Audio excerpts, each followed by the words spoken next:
Welcome to the commentary for Problematic. I'm Jace.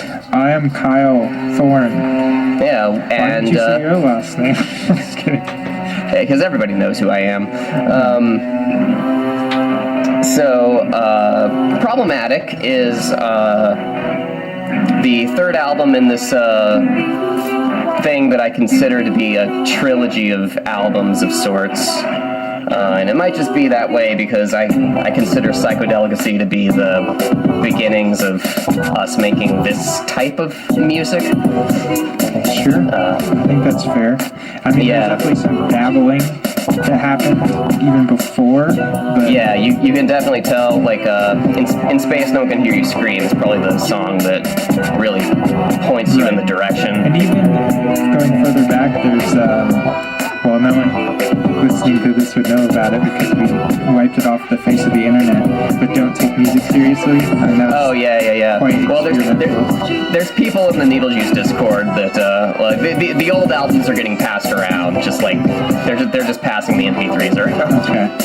So maybe a couple of folks have heard of that tune. Yeah, that's probably the genesis of it.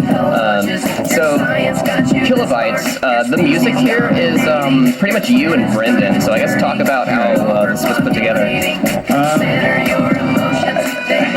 So I haven't gotten into like modular synth music, just like generative music, like that you can program to do like crazy wacky stuff. And I wanted to see if I could write some music that kind of evoke that same kind of feeling, but also like was maybe danceable, fun. Yeah, it does kind of sound like a club music in a way. Yeah. And kind of where I'm at with that. Yeah, you did a lot of this cool like vocal, like you like sampled your own vocals. Yeah, that was Brendan actually. Okay, yeah. He chopped everything up and kind of put it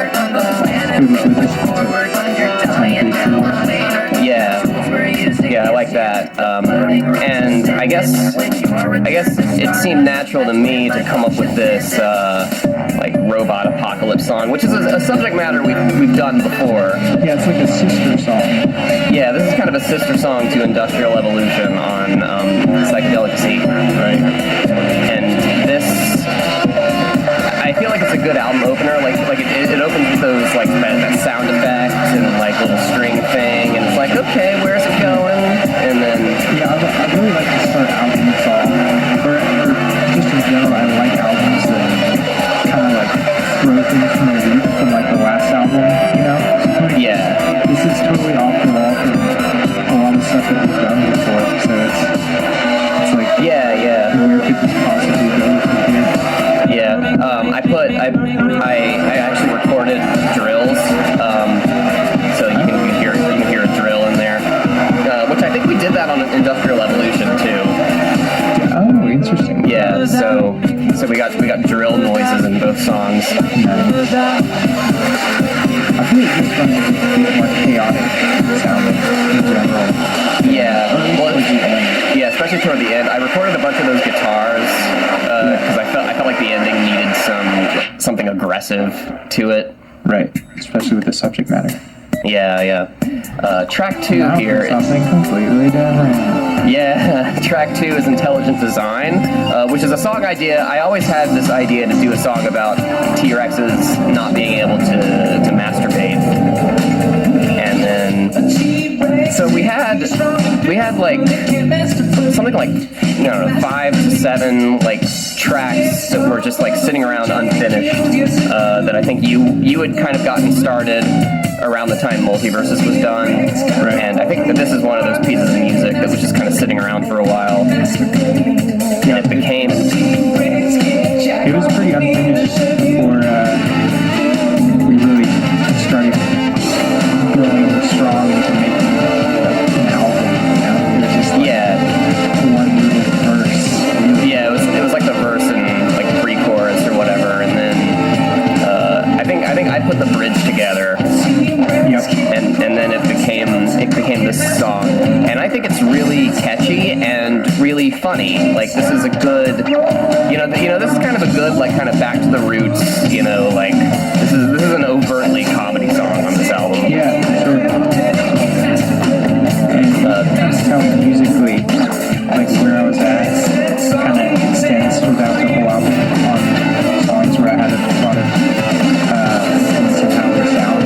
Like, I was just really like, dancing, kind of fun, funkiness. Yeah, I remember when we first started on this album, I was thinking, like, this is a lot more of an electronic direction than we had been previously used to going in.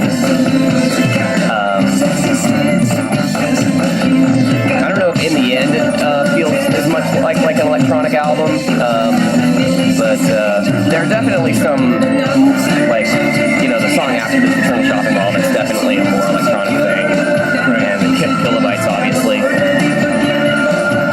So this song is... Oh, the video, I should talk about the video. The video was done by Paige Turner, who did all the album artwork to Multiverses. And she did a phenomenal job on the video. Cool, I actually haven't seen it yet. I'm pretty excited to see the finished product. Yeah, it's just really, really funny. It fits the tone of the song really, really nicely. I really like the idea of this song being track 2 because it's just kind of like, I like the idea of just throwing this at people really early on in the album. Yeah, kind of jerking them around. Yeah, definitely. These horn parts here, I have these this baritone sax part that's played by a guy named Cam Henderson, who our label partner Austin pointed me into this guy on Fiverr who plays all those horn parts. So that's where those come from.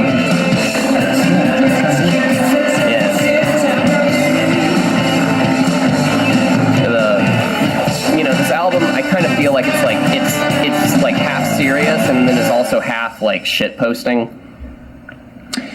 Yeah, I feel that tone. Yeah. Here's the vaporwave. Yeah, vaporwave pastiche.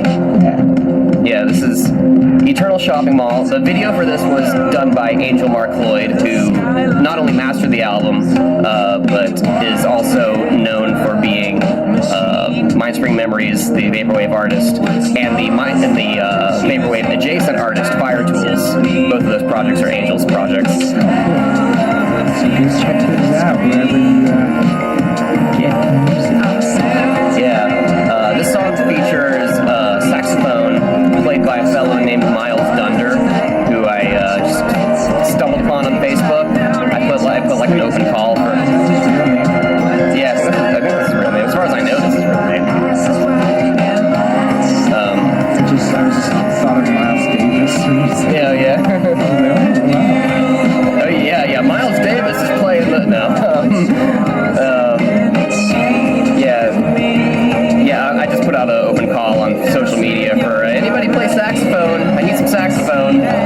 What's kind of funny about getting the horn parts on this album is the first time I tried getting horn parts, I tried getting a guy, Steve Goody, commonly has playing his horn parts. Steve Goody, our producer on Psychedelic Seed Exploding Head Syndrome, and also plays the drums across this album. He has a horn guy, but that horn guy did not like our music, and he very explicitly said, like, I do not want my name on this album. Well, I thought it was for a different song than this one. Well, yeah, it wasn't this song specifically.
top of my head when I was singing it. You know? Yeah. If I'd known the references, I would have sung it completely different. You know? Yeah, maybe. You'll never hear that version. So this song is a fucking mess. Yeah. This is Ill Nude and Naughty, which I think the instrumental for this, we started recording it while we were making Multiverses. Yeah, this is an old ass song. This is one of the first songs I made when I first got Ableton as a software. Yeah. Well, and I think like we started recording it like in Pro Tools because everything was everything was being recorded in Pro Tools in the beginning. And then we made like a gradual switch to Ableton, so we had to port everything over from Pro Tools. Yeah, that's right. That was like the reason why it was so difficult to sound right. Make sure to check out what all the backwards speech in the song says. I hit all sorts of little backwards messages in there. Yeah. Also, don't look at the spectrogram. It is cursed. Yeah. So yeah, this song is about like the idea of the Illuminati hiring, like the Illuminati putting out want ads and someone applying for a job to be part of the Illuminati. And then a lot of the lyrics are just kind of nonsense. Obviously the style is like we're kind of just doing like Midnight Vultures era Beck here. Yeah, I think. The information. Yeah. I think, when we were working on it, we also, we titled the instrumental Saint Beck because the guitars were kind of... Yeah, that's right. In the chorus, the kind of grit on the guitars is supposed to feel like a St. Vincent kind of thing. Yeah.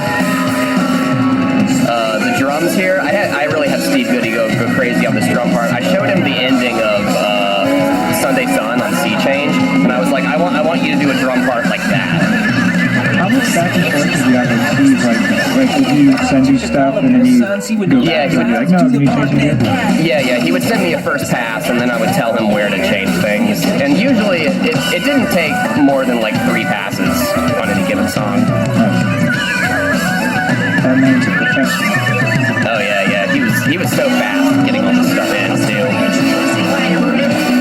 Pansexual Pantheist, I feel like when I was making this song, I didn't even think it was going to go on the album. I didn't know if it would be appropriate or if it would fit. I remember there was a lot of back and forth on this one for a while. Yeah, I just didn't know. Is it too silly? But in the end, I think what actually saved it was your guitar solo. Because once you put the guitar solo on it, it's like it all fell into place, and I was like, oh. Yeah, because then once you put the guitar solo on it, making it sound just like a circus by the end of it really made it work. Yeah, and that's kind of when I got it. Because I know you were writing this thinking of Rocky Horror Picture kind of thing. Yeah, Rocky Horror Picture Show. And I've never seen that. Yeah, it just needs to be a show tune kind of thing.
think of the three albums is like Psychodelicacy is an album about anxiety, Multiverses is an album about depression, Problematic is an album about the external factors that cause anxiety and depression.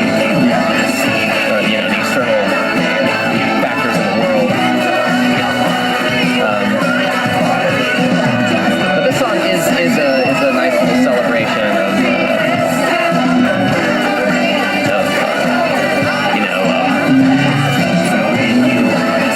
being unique, not caring what other people think of you, being just celebrating your gender identity and... Yeah. This is Curiosity, which is one of the first songs, like, lyric-wise, probably might be the first song written as far as lyrics go. Right. I think we actually the music was probably written about midway through the process. Yeah, this is one of the pieces. This is one of those pieces of music that was kind of lying around. It was like one of those, like 4 or 5 pieces that we knew was kind of going to be used, but we didn't know what it was going to be yet. Yep. And I had this idea of doing a song about the Curiosity rover, and like the song title, like was kind of a thing in my head for a while. And what's kind of funny is that I wrote the lyrics to this, like, pretty much right when Multiverses was released. And it was like, after I wrote it, I was like mad because I was like, this should have, like, this is obviously, like, this would have fit on Multiverses.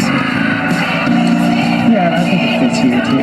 Yeah, it definitely fits here. It's, you know, because it's kind of this song about how awesome science is, and how even in, you know, this world we live in, as it's falling apart, like, there's still science, and there's still, you know, humanity is still trying to progress the best it can. Yeah. Just speaking on the music part of it, this was like, when I really got into Radiohead. Oh, yeah. Maybe you can hear some of that Yeah. I when I was kind of showing the album to a few people, there were people who made Radiohead comparisons. Especially this song and Leading Cause of Death, people were saying it sounds like Radiohead. Yep, those are the two that I made during my obsessive listening phase where I didn't listen to anything else, basically. Yeah. I mean, I get like that too. Sometimes I really do just get into these phases of, like, I listen to one artist for, like, weeks. Yeah. Like, I really am that way. Like, yeah. Right now I'm listening to, like, a folk singer. And it's like, yeah. further from what we put out. Yeah, on my end, recently I've gotten into Sparks, and I've just been listening to Sparks for, like... I haven't really gotten into that. It's on my list. Yeah, like, you would definitely like it. Yeah. This bridge section is really cool. I can't remember if this bridge section was, like, already there, or if, like... It was. Okay, yeah. I don't think it was totally finished. I think it was like kind of leaked over violin. Yeah. And then... you want to talk about the video? Oh, yeah. So the video was directed by a fellow named Gonzalo. What's his last name? Let me see. The video for this is really, really cool. It's one of the first videos we commissioned, and it's directed by Gonzalo Sepulveda. I hope I pronounced that right. And it's phenomenal. It's really like it tells a really good story. It's kind of like a sad little video about this robot. It's not the Curiosity rover. It's like in kind of it seems to be set in like a future where we've progressed beyond the Curiosity rover, and it's like it's a new robot. And it's like its own piece of art. That's what I really like about the video. It's like even if you just have the music, it would still be like a really entertaining video. How'd you come up with this little robot whirring noise? I think it was just a delay effect. Like, I was playing the guitar part, and then if you adjust the delay timing, it fucks with just everything. What was funny about about that song too is when we first started playing it live, Kyle refused to play it live until we had a sampler that could replicate that noise. I think it's really added to the song. Yeah. I don't want to Yeah. Vagina Regulator. This starts off side 2. And this is a nightmare of a song. This is like this is kind of like the album Sexy Silk in a way, where I'm just trying to make something really unsettling and creepy, and this song is supposed to be like nightmare fuel. He's eating it. Yeah. So this you got some horns played by Cam Henderson again. You got these strings, which are played by a lady in Italy named Lucia Larezza, and also found her on Fiverr. And she liked all the songs. She played strings on this, Pansexual Pantheist, and Curiosity, and I think Sunrise Movement. Yeah, and so we got some nice horns and strings. Also, Steve, our bassist, played some of the horns on here as well. And so this song is kind of it's obviously it's about like Republican politicians and legislating laws about what people with vaginas can do with their vaginas, even though they themselves don't have vaginas. So what would they know? And yeah. Yes.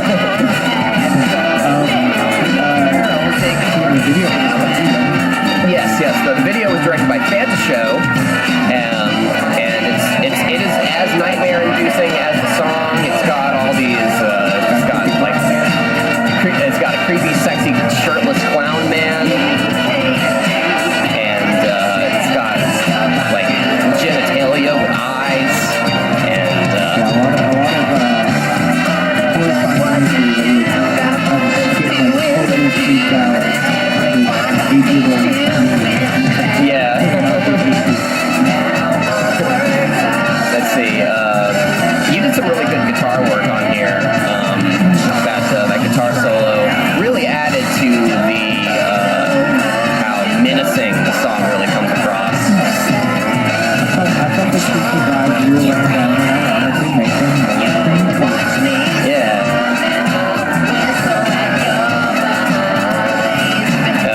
The vocal melody on this was a vocal melody you came up with, though, and it worked with the song really well. And you also did the bass line here. I've gotten a lot of compliments on the bass line of the song. Yeah, that's probably my favorite thing I've done on the club. Yeah. I'm really proud of it. Yeah, that bass line is a monster. And then, there's psycho strings. Really add. Some more guitar delay wackiness. Yeah, just had to end it with that. Next up, we got Sunrise Movement. Yeah. So, Sunrise Movement. This was late to the party. Yeah, this was like we needed one more song, and I knew that I would not feel good releasing this album without a climate change song, because the album is just so. I mean, this is probably the most overtly political thing we've ever released, and probably will ever release. If I'm being honest, I don't know if I want to revisit making something this overt. Not that we haven't touched on political issues in the past, but this album really goes hard. Yeah. I do want to go back to kind of that psychodelicacy style, stream of consciousness kind of lyrics. The goof factor. Yeah, a lot more goof. And this is probably one of the more serious songs on the record, too. It's really just trying to, drive home the point of how bad climate change is, and how the older generations are, like, without question, actively fucking us. Like, they're actively fucking us, and they're, like, laughing about it, It's not good. And, yeah, it's a bad situation. And, So the music here was actually like that. This melody was conceived around the time of Psychodelicacy. Like we had like the horn part. Like we had this like 40-second long little instrumental that was just like sailor.mp3. That's all it was. And I kept wanting to revisit it because I thought it was like a cool little sea shanty kind of thing. And a while ago, I listened to the Swans album, Love of Life, and I thought that we could take that little sailor bit and kind of turn it into a Swans kind of style thing. So that's kind of what I'm attempting to do here, is kind of doing Swans, except with an accordion. So I kind of joked when I was making it that it's Swans combined with They Might Be Giants. Yeah. Well, I can see that part of it, but I don't have enough Swans to tell if you nailed it. Yeah. Swans are their music is like pretty and menacing at the same time. Yeah. I for some reason, I don't know anything about their music. I just remember their album covers because they're like unsettling. Yeah, their album covers are very unsettling. Like a block tile that's like kind of like weird and messed up. Yes, yeah. I think that's To Be Kind. I think is the album you're thinking of. Yeah. So and then the arrangement of this was kind of a challenge to put together. There's a lot going on, but there's a lot of these just like really heavy guitars and horns and stuff. I also have a lot of these synths kind of just floating around that are kind of subtle in the mix, and then I did these really outrageous like backing vocals. So there's backing vocals all over this thing. This is one of the songs where I was mixing it. I actually had to take things out because it's very textured. Yeah.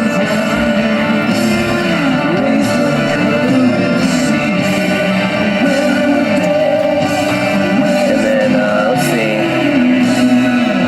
And you did the vocal melody on this, which was very, very nice, and I think it complements the subject matter of the song. You have a little reference to one of our other songs. Yes. We referenced "Problematic," the title. We referenced not the title track, but obviously the album title as well. So. But you also said "Burning Ambitions." Yes, "Burning Ambitions" is also referenced in here. So there's a lot of that coming full circle. This tick-tock, some might recognize where this ticking clock came from. I thought you said this TikTok. People might recognize. I was like, I don't know. No, the clock sound effect. And once the ticking clock runs out, then you hear this kind of like sound of an explosion. That's actually the sound of a match being lit with a bunch of people on it. Interesting. Yeah. Is it did you record a match or did you? No, I found the sound. You fraud. Piggy bastards. This is also a case of like, oh shit, need another song. And so one thing about this is that I had been a few years ago I got really into the band Ghost, and I've been racking my brain trying to come up with a song in the style of Ghost. Yeah, we had a few attempts at that, right? Yeah, I had multiple attempts at it, and it was just like it never came together. Like I could just never get the sound just right. Like there's an outtake from the album called "Luck of the Draw." It was supposed to be a Ghost style thing. Now this started out basically as me trying to do Ghost, and it's actually what it kind of ended up being is it's a song in the style of Ghost's most recent singles, which are actually Ghost doing like 60s pop rock. So this is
instrumental was pretty bare bones. Like it was just like I had this little guitar progression. I really wanted to do just like a catchy pop rock song.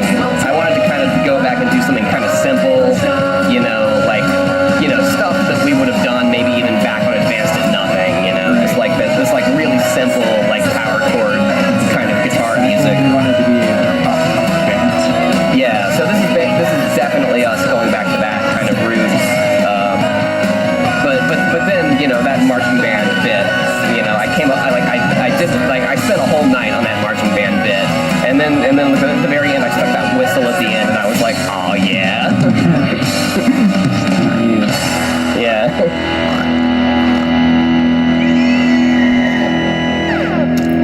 And now we got the title track. Problematic. So this is just kind of like rounding out all the themes of the album, I guess. It's kind of the overall sentiment of like, you know, millennials and Gen Z are screwed. And it's just kind of like listing out kind of all the, you know, putting it all into perspective why, you know, it's just kind of like, you know, the ever-present, you know, boomers versus millennials fight. And the music here, I'm trying to do like Marilyn Manson here. Like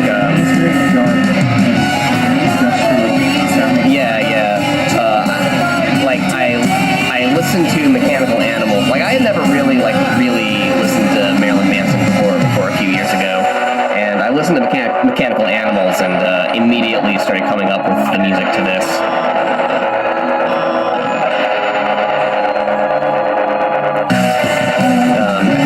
I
gonna knock on her door like 3 years from now. What? Like, what do we do? my kid did drugs because they heard you advocate for it in the commentary. Let's see. The leading cause of death. I think this is another one of those like pieces of music that was like sitting around for a while and then became a song. This is like this is one of the early ones, I think. Yeah, it had a good amount done to it already by the time we started really working on the album. Yeah. But it was. I think I always knew that I wanted this one to be like the last. Well, it's not the last song on the album. The emotional climax of the album, as it were. Really, I thought that was a Zombie album. Yeah. It's just saying so much in Zombie album. Let's see. That was Brandon's idea. Like the idea of doing this song and then just kind of like taking that whole attitude of the album and just having this emotional gut punch of Problematic and then this song and then just throwing Zombie Elvis at you. Yeah. It really does kind of fit the attitude of the album. Sure. Bring it back to that side A.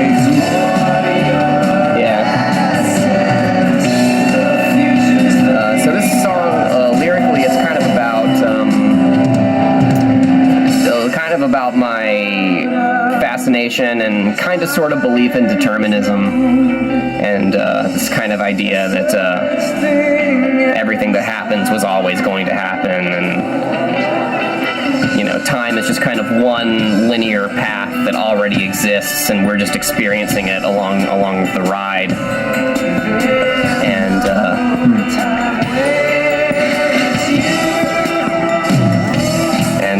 it kind of fits the album thematically because it's kind of like, all this terrible shit is happening and we're fucked, and the leading cause of death will be the future.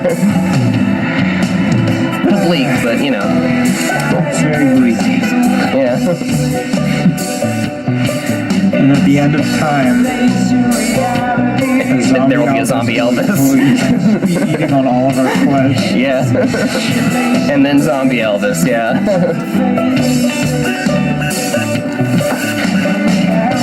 This is the other song that I wrote amidst my Radiohead obsession. Yeah. When Angel was mastering this, like she was like, that track 11 just sounds like Ben's era Radiohead.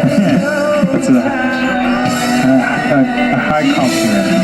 Yeah. Oh, Austin's doing some backing vocals in here too.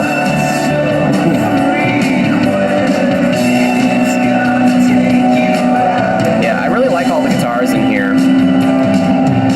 Very cool little lines. Yeah, a lot of this you had come up with already, and then I kind of went crazy and did the ending. Yeah, I really like how the ending turned out too. Like the horns are really cool. Yeah. Again, that's Cam Henderson, the Fiverr guy. If you need horns, go look him up on Fiverr. This guitar line was yours, and then I think everything that's coming up now is all me. I remember doing this. I think I spent like an evening at your house, like putting this entire section together.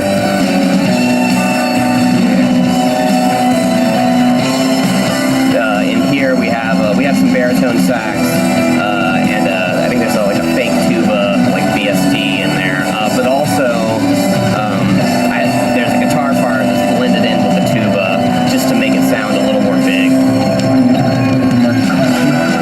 Yeah, and then I have on the right speaker here, you hear what I call the muse guitar, and anytime you're just kind of like Just go back to yeah, I call it muse guitar. Anytime I put a guitar part like that in there, I label it as muse in the session. And then we got these horns. I think a really high pitched organ comes in at the end. We got